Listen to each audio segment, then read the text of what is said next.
Here's a day in my life at Air Force pilot training. Headed to my car, and I had 2 watches on my hand, so it's gonna be a good day. My first stop was to go pick up my gear in the main student building because we were gonna be using it today in class. This is one of the equipment rooms where people keep their G-suit, their harness, and their pilot equipment so they don't have to lug it around everywhere. This room is temperature controlled, so it keeps our gear better for longer, so we have to get it before the day starts and return it back at the end of the day. And after I put my helmet in the bag, I just grabbed my harness and my G-suit because we're using all of our equipment today. Then I went to the Aerophysiology building to meet up with the rest of my flight. Today we put spatial disorientation into practice and we learned how our body could trick us in flight. We're also learning about our ejection seats and our parachute system in the T6. We then had a demonstration of how to hook into the ejection seats. This is Joe getting into the cockpit.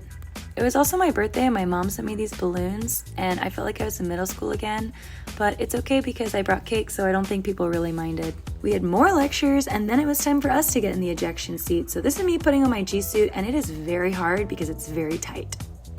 I finally got my G-suit on and then I was instructed through how to connect to the ejection seat. Here I am pulling down the canopy. This is a simulated T6 cockpit, so not everything works, but this is mostly designed for you to learn how to connect to the ejection seat and the oxygen system. Even though it's not quite the real thing, this is the first time I've been in a cockpit that resembles a T6, and I gotta say, it was pretty cool. After class, we went to go return our gear, and we got some gloves that were compatible with our iPad. And of course, pilot training isn't complete without Starbucks and studying, and more studying, and more studying. Thanks for coming along.